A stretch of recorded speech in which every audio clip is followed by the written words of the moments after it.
Well, good afternoon. My name is Brad Meadows. I don't get to speak up here too often, but I guess I will now that I'm next up in line after President Jody here. So I have the privilege of introducing someone this afternoon. Part of being president-elect is coming up with the programs, and so I'll be introducing our speakers and certainly appreciate any suggestions. And actually, Ron McNabney had suggested Andrew this afternoon. So Andrew Spium, did I pronounce that correctly? I was nervous about that. He is the founder and executive director of Freedom Rising, and his organization is doing some incredible work around the country, and I'm not going to spoil too much of that. But part of his work is with a Rotary grant, and I know his parents are with him here today, and his mother, was a part of, was it this club? Or the Morning Club. And so that's how they got to know Ron. So Andrew, if you'd like to come up, we'd love to hear more about your work.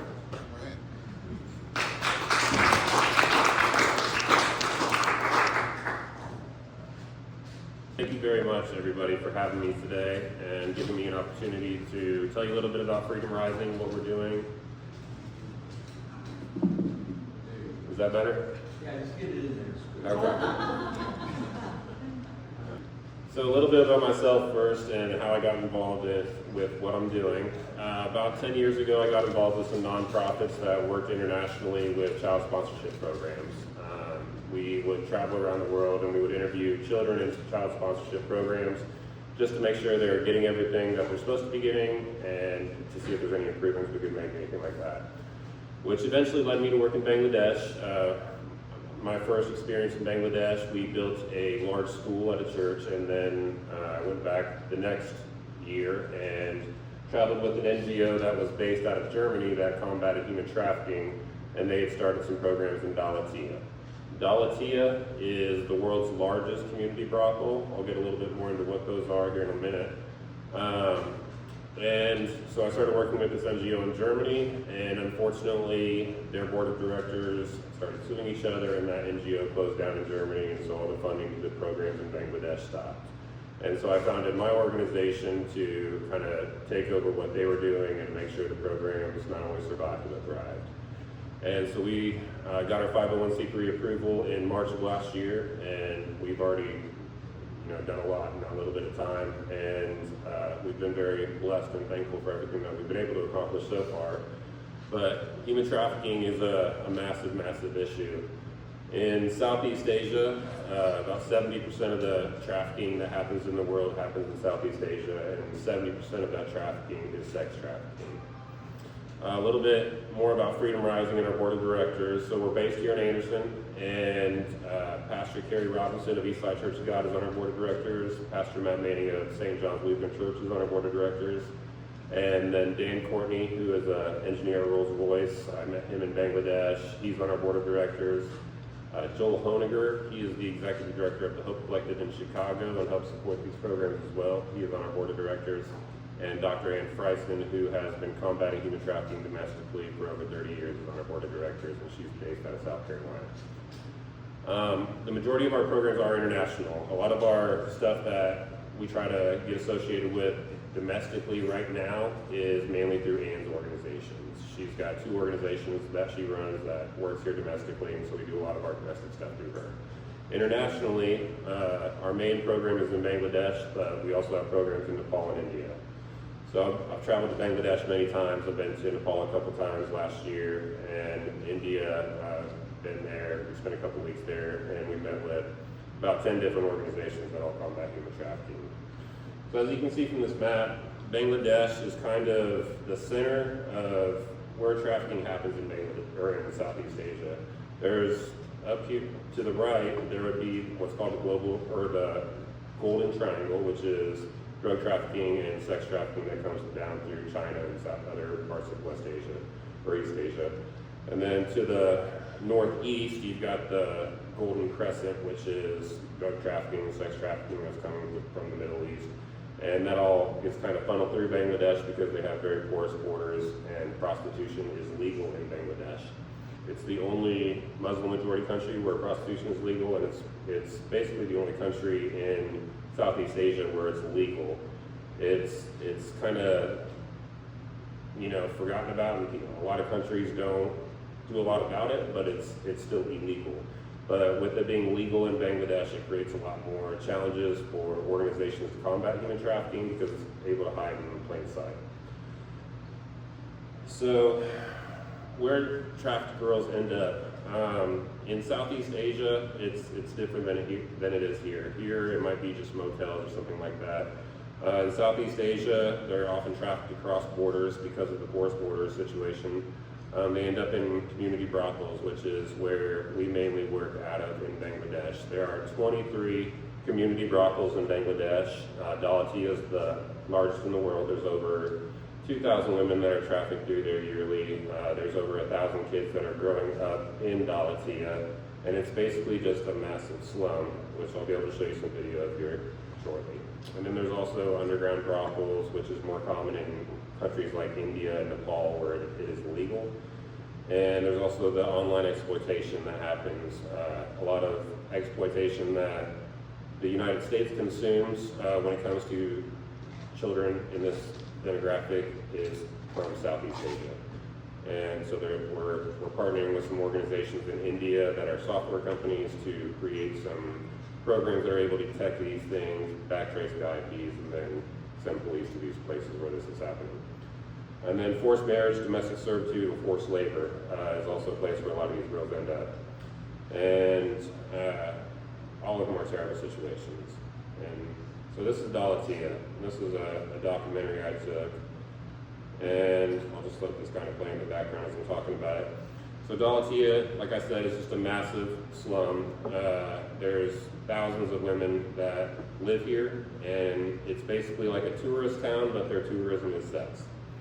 And the reason that the Bangladesh government allows these places to exist is because they believe that if men are able to come to these places and do whatever they want, then they will not do it in the general public, which is not true.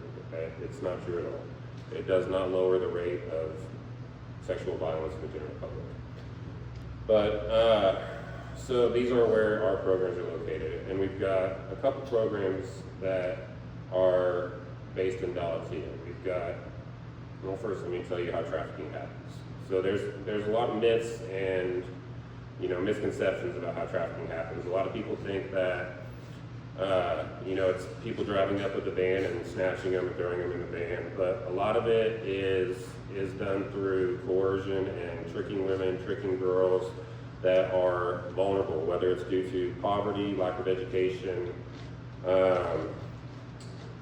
debt, family breakdown, whether they're born into the brothel communities. The children that are born into places like Dalatia, they're not allowed to go to school. They're groomed from the day they're born to become a victim. They're told their entire lives that they will be nothing else besides property.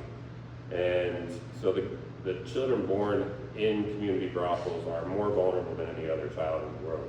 But there's a lot of things that can make children vulnerable, such as being refugees or gender inequality.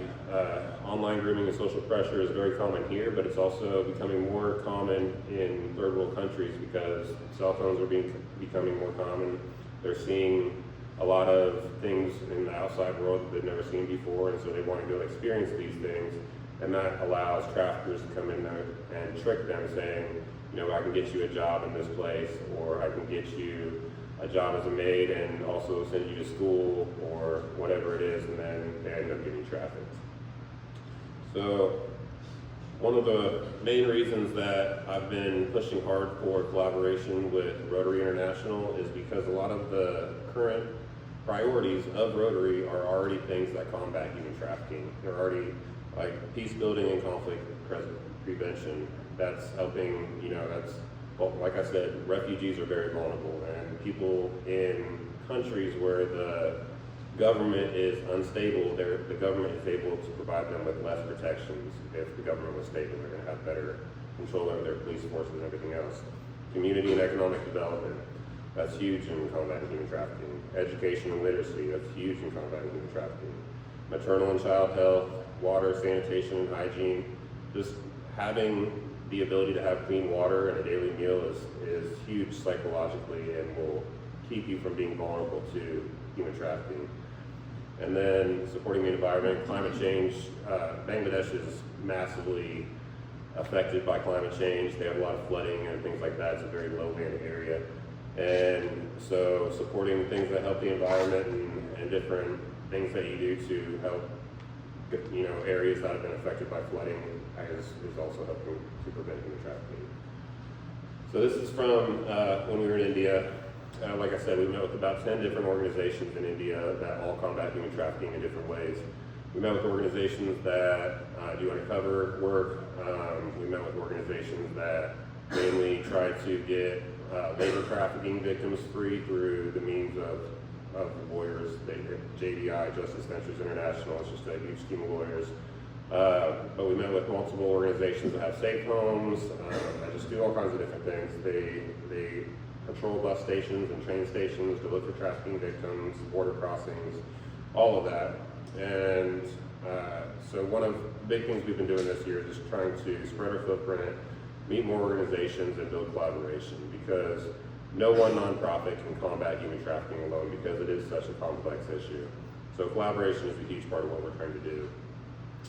Last time we were in Bangladesh, we met with multiple schools to set up scholarships for our children in Bangladesh. So this is a technical college that it's for men and women, and it can teach them skills. So some of the girls that maybe are not excelling in school, we can still help them get jobs this way. And this is our safe home. So our safe home in in Bangladesh currently has 86 girls, and it was designed for 50. So we rented out another small building next to it, and we started a second safe home there. And I'm in the process through Freedom Rising to start a third safe home, which is going to be a 3-story building. It's going to be able to house 100 to 150 girls. And we're in the final stages of getting that finished right now. We've got the building completely renovated, and we've raised about half the funds needed to furnish the safe home. It needs everything that a regular home needs, like beds, chairs, tables, just everything a home needs to make it a loving place for these children to grow up in. So we're about $7,000 short on getting that safe home completely opened. But it's truly amazing when you see where these girls come from, and then if you look at these pictures, they're all just so happy, and it's because they've grown up. When their mothers take clients, they have to go sleep in the alley. They've grown up not knowing if they're going to be able to get a meal that day. They've grown up, not being able to go to school. Before they enter our programs, they've never thought of a life outside of the brothel. And it's just because that's what the traffickers want. They groom them to think that. They groom them to think that there is no hope to ever get out. And so our programs give them hope, which is one of the biggest things you can get. But it pays for schooling, all the health care, education, all the needs of the children, and we house them full time. And so we love our safe home. This little girl in the bottom corner, she's one of our youngest ones. Her mother was going to sell her for $300, and we were able to stop that sale and bring her into our safe home. A lot of the women there is no protection a lot of times that they use. The madams will give them a bovine steroid and tell them that it will keep them from getting pregnant, but it actually just fattens them up and makes them look more healthy. But then it causes a lot of bone deformities and cancers and stuff later on, so it's actually a really terrible thing. But so our safe homes are really quite amazing what they're doing. And then this is the House of Hope, and it's in the heart of Dalatia. There's over 150 kids that come to the House of Hope daily for education, daily meals, health care. We have music classes, literacy programs, and then we also have at the House of Hope programs for the mothers to try to get the mothers out as well. So we've got tailoring programs for the mothers, literacy programs, beautician programs, and more than I'm not even thinking of. We just built a computer lab here to give the children and the mothers more opportunities for learning and computer skills. We're teaching them English. English is a huge skill to learn in a country like this. You can get jobs in hospitality and things like that. But tailoring is one of our biggest programs that we do. Tailoring is huge in Bangladesh, so we've gotten a lot of women out of what they're doing by giving them a government certificate in this training, through this training. So the House of Hope is truly amazing. This is what I visited when I first went there, and it was in jeopardy of closing. And so that's why I've done everything that I can do to keep these programs going. I started going back to college when I started my nonprofit. I'll actually graduate in 3 weeks with a degree in political science and then nonprofit management. And just fully been dedicating myself to keep these programs going and growing. This is our new safe home that we're trying to open currently. Like I said, it's a 3-story building. It's about half furnished right now, so we still have a long way to go. And then we're currently paying about $1,200 a month on rent on this building, and so the sooner we can get it furnished, the sooner we can start moving girls in. So this is Freedom Rising's big goal right now is to finish this. We're also working on a large poultry farm in Bangladesh, which has been funded through some grants that I've been able to get. And it's going to be a large commercial operation, and then half the proceeds will go to supporting these programs and paying rents on these buildings and things like that. And then, so through my work in India and Nepal, something that I learned is a lot of, like in Mumbai, which is on the opposite side of India, 60% of the girls in Mumbai are trafficked from Bangladesh. And it's because there's so many girls trafficked from Bangladesh. Bangladesh has a population of 177 million. The U.S. has a population of 340 million. So it's about half the population of the United States in a country the size of Iowa. It's almost exactly the size of Iowa. It's one of the most densely populated countries in the world. There's a massive amount of poverty in Bangladesh, and so there's a lot of vulnerable women to prey on. And it's not just false promises of jobs and things like that that trick these women into getting sold into places like Galatia. It's false promises of love. Boys will make girlfriends and they tell them, let's run away, let's get away from all this, but then they actually take them to places like Galatia and just drop them off and sell them. But anyway, so our Bangladesh HIR response team, that's home investigation report. And so 60% of these victims in Mumbai, once they get saved, then they have to be repatriated back to Bangladesh. But unfortunately, there's really no organizations working in Bangladesh to perform these for these other nonprofits. So I started a home investigation response team, and we kind of run it on a shoestring budget, but we're able to make it work right now. I want to grow it into a larger thing, because I know if the nonprofits that I met in India needed this so badly, I guarantee there's a lot more that need it. And so what we do is we go to the homes in Bangladesh, we verify the women's identities, we prove that they have a safe place to return home to, and if they don't have a safe place to return home to, then we find them a safe place to return to. They can come stay in our safe home, they can do whatever they need to do, but we make sure we get them back to Bangladesh and get them repatriated with their family. Some of the girls will sit in jail for 2 years in India after they've been saved, waiting to be repatriated. So these home investigation reports have lowered that down to months. Through one organization, we were able to get a mother that was trafficked at a very young age into India back into Bangladesh, and then her child, she had a child while she was in India, and that child was taken from her and trafficked, and I was able to find that child through another organization that I was working with in India, and so we were able to reunite the mom and the daughter in Bangladesh and get them both safe from terrible circumstances. So the home investigation report response team is very important. And as we grow, we also want to include medical supplies and different things so we can go to these different community brothels, start doing healthcare checkups, and then start educating them on what our programs are and ways to get them out of what they're doing. And then, so in Nepal,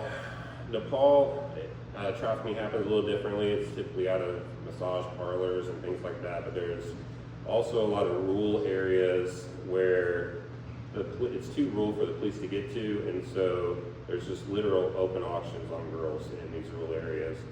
So I'm working on starting new programs in Pokhara. Right now, currently there's 0 nonprofits working in Pokhara, Nepal, And the mayor of Bocara is trying to decriminalize prostitution so that way he can attract more sex tourists.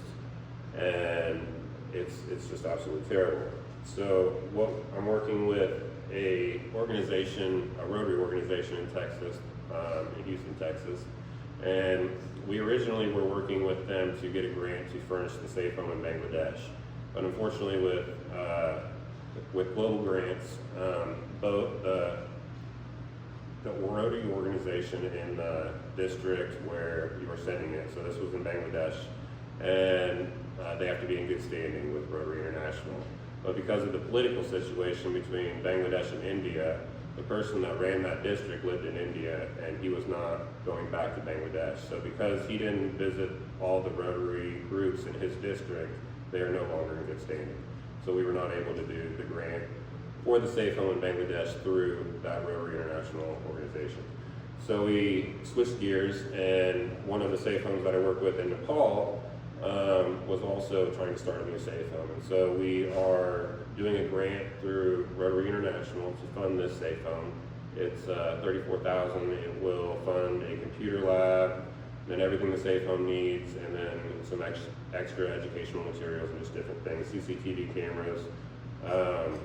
In Nepal, a lot of the victims are able to testify against their traffickers and get them locked up, but the traffickers often try to intimidate them, so we have to have a lot more security measures in Nepal. And so anyways, so this safe home is going to be completely furnished by Rotary International. Right now, we are $6,200, well, we were $6,200, I think we're closer to $5,000 that we need to finish it. We thought we had all the funds, but the Kathmandu Rotary Group hadn't been a Rotary organization long enough to get their funds matched back into the DEF funds, which were the funds that she was talking about, the direct district funds, which you can use to get matched by the World Organization and to go towards these grants.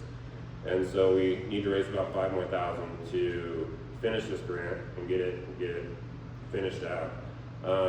If a Rotary organization, so if the Anderson Rotary Club was to donate a minimum of $1,000 towards this project, then you would get full credit as if you were, the writer of this. So when anybody searches your Rotary organization, it would show up that you were a part of this combating human trafficking grant in Nepal. And I've got all the grant reference number. I can share it with anybody, but if anybody wants to write it down, you can look it up through your Rotary group, and the reference number is GG2692435.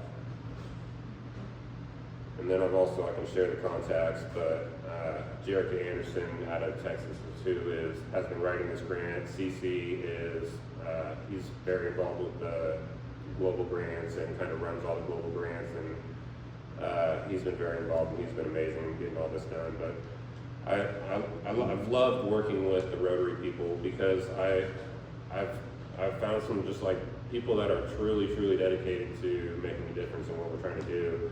I work a lot with some of the Carmel Rotary group as well.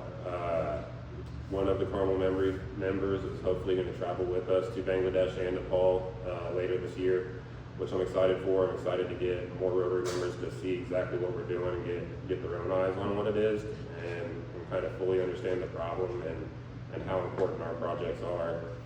Like I said, the Altia is the world's largest community brothel, and without our program there's literally nobody that is standing in between these children from getting trafficked. And when you're born into a community brothel, without intervention, you will be trafficked. Absolutely, you will be trafficked. And so that's why these programs are so very important. And that is pretty much my presentation. I'm just hoping you guys would have some questions. And it's a complex subject. Primarily, most of your funding coming through Rotary? No, I have not received any funding from Rotary. I have given to Rotary through my organization towards the Nepal grant, but I have not received any funding from my organization through it. And actually, the grant that we're doing in Nepal, none of that is being funneled through Freedom Rising. So it's not helping. It's not helping our budget or anything like that. It's like we're simply doing this to make a difference. And because So I also run a tree service. The way I make money is I own a tree service here in Anderson, and I've owned it for 20 years. I'm hoping not to own it, for too much longer and to be able to get to do this full time. But everybody on Freedom Rising's board is volunteer, and so our main goal is just to increase the impact and increase collaboration.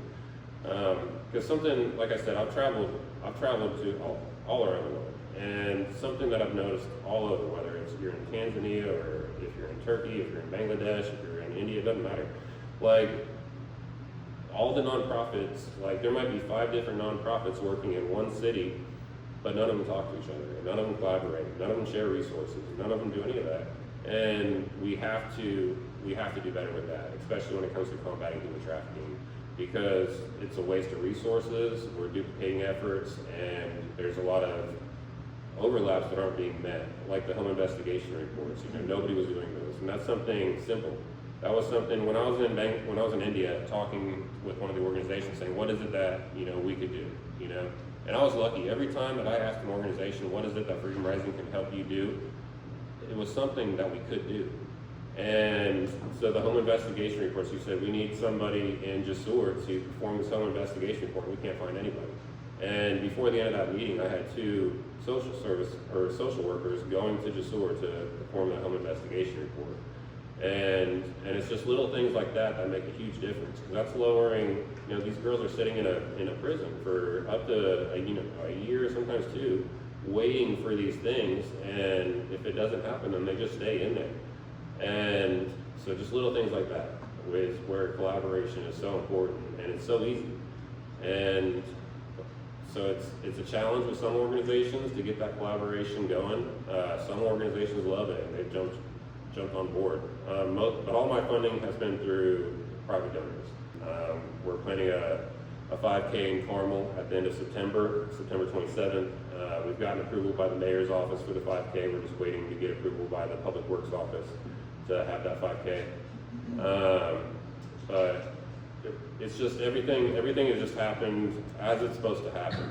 And like when we were in Bangladesh, and it's crazy the way God works and kind of reaffirms what we're doing. When I was in Bangladesh last time, we found a safe home that we were going to open, and it was smaller than the safe home that we're doing now. And but it ended up, like later on, after it already left and after we already put a down payment on it, that person said, we don't want to do it anymore. We don't want these girls coming from Dalatia, staying in this building, intermixing with the girls in our schools, and shut it down.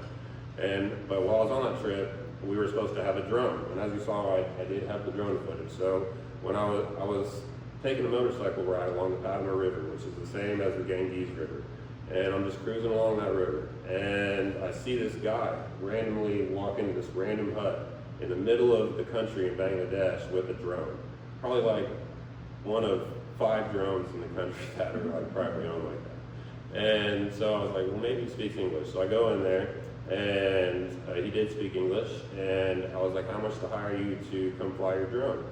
And he's like, I just want to hang out with an American and speak English. He's like, I never get to speak English. That's all I want to do. I'm like, all right. So we spent the day, and he flew his drone, and it worked out great. And it turns out he was a very prominent figure in the community, and he helped us find our new safe home when that first safe home fell through. And then not only did he do that, but he promised the security of the safe home. He personally promised the security of it. And our programs are run by Christians, but they're open to everybody, and they're inclusive to everybody that needs help. But this gentleman's Muslim, and he will go to people that post on social media saying, they're trying to open a safe home for girls in Dalatia here. He'll go to their home and say, look, they're trying to help these children. We need to respect what they're doing. They're not in here trying to, do anything bad, and he'll get them to take that post down. And then he's also the person that I'm opening that poultry farm with. He has invested over $20,000 of his own money to help me open this poultry farm. And then we've put in about the same, a little bit less actually right now, than what he has, but 50% of the proceeds of this poultry farm are going to go to support programs that combat human trafficking. And I mean, he's been an amazing contact, an amazing person. And it was all just because our drone operator fell through, and then I happened to see him, and it's crazy. Yes, sir. We've got a couple of other questions here. We're getting close on time. Okay. Yeah, that's a lot of work, and you're working with the victims. I just wonder, is there anybody that's going after the head of the snake, or are there just too many snakes? So, there's a ton of snakes. It's, so we are. In Bangladesh, it's tougher right now. So Bangladesh just had a new, Sheikh Hasina was their former prime minister, longest running former prime minister. She was 22 years. She got overthrown 3 years ago. Last year, we got caught up in a political riot in Bangladesh over it, where they were burning cars around us. We ended up getting surrounded by 20 people with machetes because they thought we were American press trying to show the world what's going on. And it was a very dangerous situation. But now a new government has been installed. And so I'm working with the former ambassador to the UN of Bangladesh. He was the former ambassador for Bangladesh to the UN. And he is the executive director of Human Concern. He actually lives in Carmel. And I'm working with him, and then I'm working with Justice Ventures International, which is largely made up of lawyers, to get in with the new government to first, we need to make it illegal for prostitution, or we need to make stronger laws regulating it, or something. We have to make changes there first before we can start really prosecuting people in Bangladesh. In India and Nepal, absolutely we are doing that. In Nepal, when I was there the first time last year, I got in an altercation with a gentleman that was trying to purchase a 2.5-year-old girl. And I was able to stop that purchase and stop him from making any other purchases of that trip. And then we were able to work with the people that we work with in Kathmandu to get the police to go raid that area. So absolutely, like in India and Nepal, we're doing everything we can. In Bangladesh, we're trying to set the stage so we can.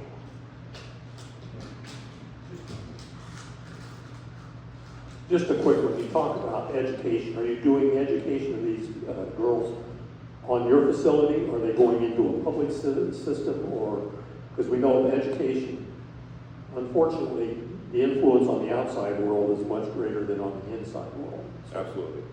So both.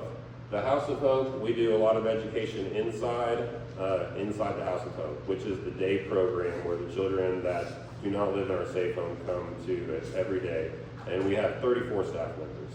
So we have teachers, we have social workers, we have people that teach music, English, all the stuff, computer teachers, all that there. And then for the girls that are in our safe home though, they go to school full time at a school. And yeah. What's your website? Our website is freedomrisingnow.org, and I can give everybody a card before I leave. I've got plenty of cards. But yeah, I would love for, if anybody wants to ever meet too and learn more about this. I've got a lot more stories and a lot more I could tell you. It's a crazy world, and it's crazy that we have to fight against this. And we are working to do more here. I do want to do more here domestically as well. But the problem right now, the doors that God has opened for me to make a meaningful impact now has been here. And he will continue to open more doors. Yes, ma'am. Just, I'm wondering, do you have things you can pass around that are, have some of the information that you're paying here? Well, I have, so I have my business cards, and then I have a newsletter that I can email anybody that has a lot of what I just talked about in it. You can subscribe to the newsletter on the website, and then I will email it to you immediately. Yes. Or if you just want to, my email is on my card. If you want to email me, I can shoot you the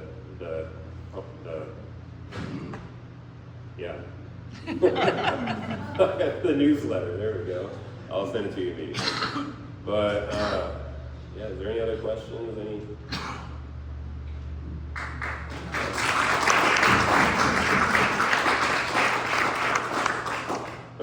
thank you very much for taking the time to listen, and I hope you learned something, and there's a lot that can be done, I promise you that.